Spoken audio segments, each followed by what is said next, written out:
Cette émission vous est présentée par CIH Bank.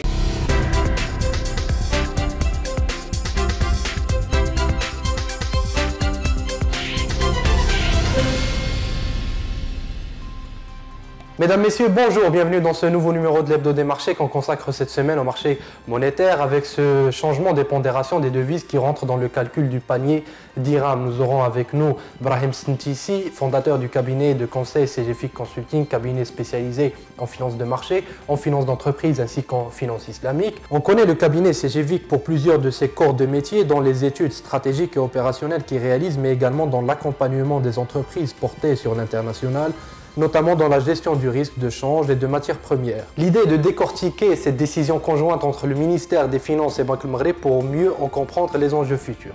Allons rejoindre notre invité. Un jour, j'ai essayé une nouvelle banque. Et ma vie a changé. Un jour, tout comme eux, vous découvrirez qu'on peut améliorer sa vie grâce à de nouvelles solutions simples et innovantes.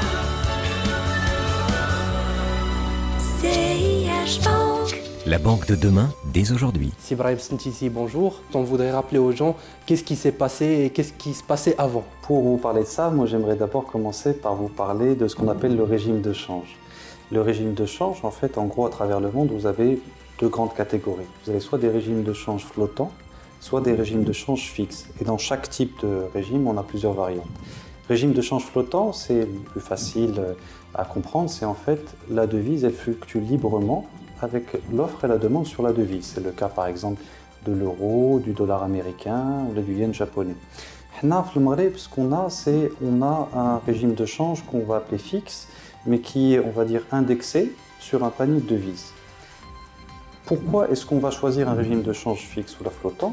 L'idée, c'est que le régime de change, il va en fait être au service de la compétitivité et de la stabilité de l'économie. Donc finalement, le fait d'avoir un panier sur lequel notre dirham est indexé va faire que les fluctuations du dirham par rapport aux devises qui sont dans ce panier vont être un peu moins importantes.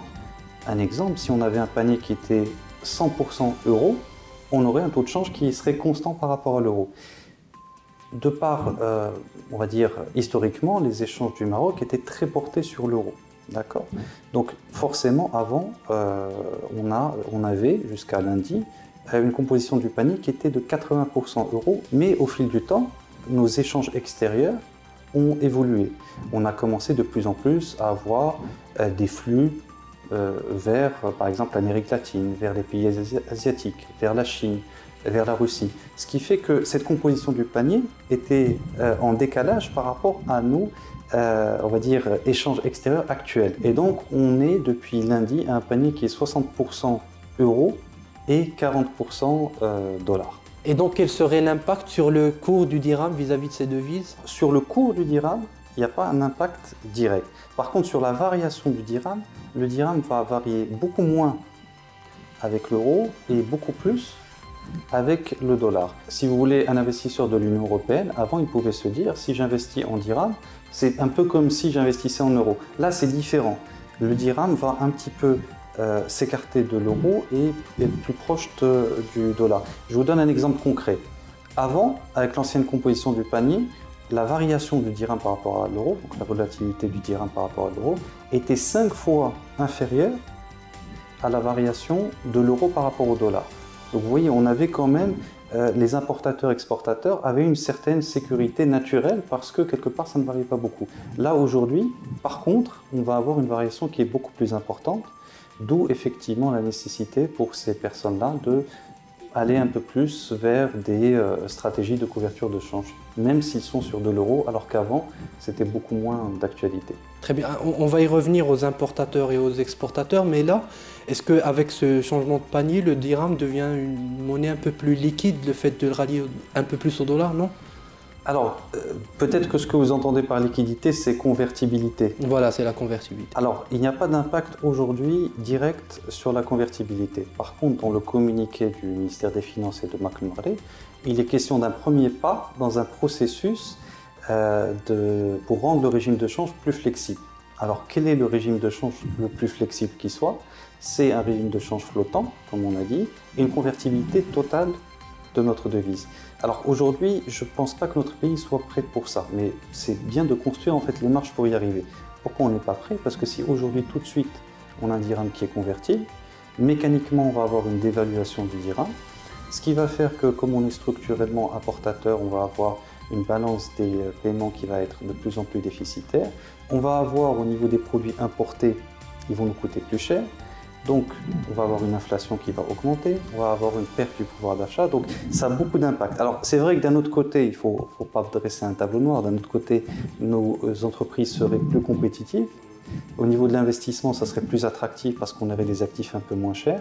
C'est quelque chose qu'il faut construire petit à petit, mais je pense que on va dire, la démarche est bonne. Il y a encore beaucoup de pas pour arriver à ce niveau-là. Et quel serait l'impact sur les importateurs et les exportateurs marocains? Ce qui va changer pour lui, c'est qu'il va se rendre compte que la variation du dirham par rapport à l'euro va doubler. C'est-à-dire que la volatilité, si vous voulez, du dirham par rapport à l'euro va être beaucoup plus importante. Donc du coup, il va être... Nous, on encourage en fait les entreprises qui avant négligeaient un petit peu cette variation de cours à la regarder de plus près, la suivre de plus près et véritablement mettre en place des politiques de gestion du risque de change. Alors pour finir, une dernière question sur le dollar. Quelles sont vos anticipations sur cette monnaie à court terme et à moyen terme? C'est une question très difficile parce que si on parle de l'euro-dollar, donc la paire euro-dollar, c'est ce qui impacte le dirham, c'est une question très difficile. Pourquoi? Parce qu'elle est très volatile. Typiquement, hier, on était toujours dans une tendance baissière.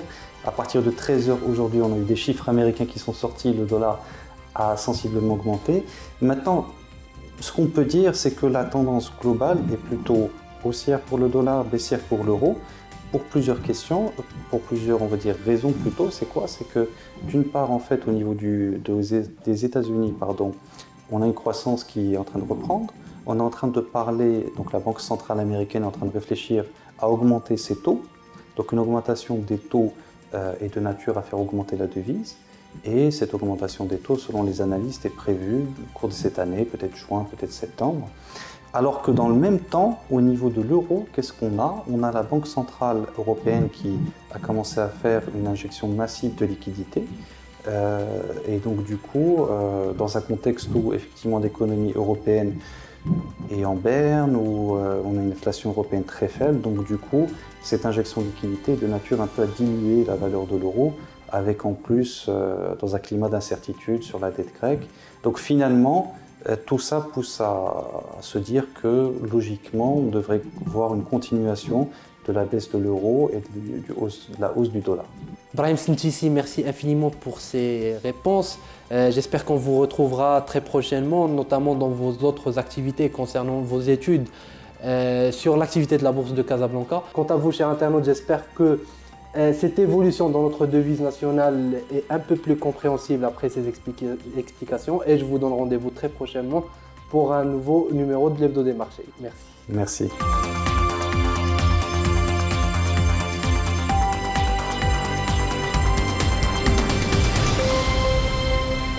Cette émission vous a été présentée par CIH Bank.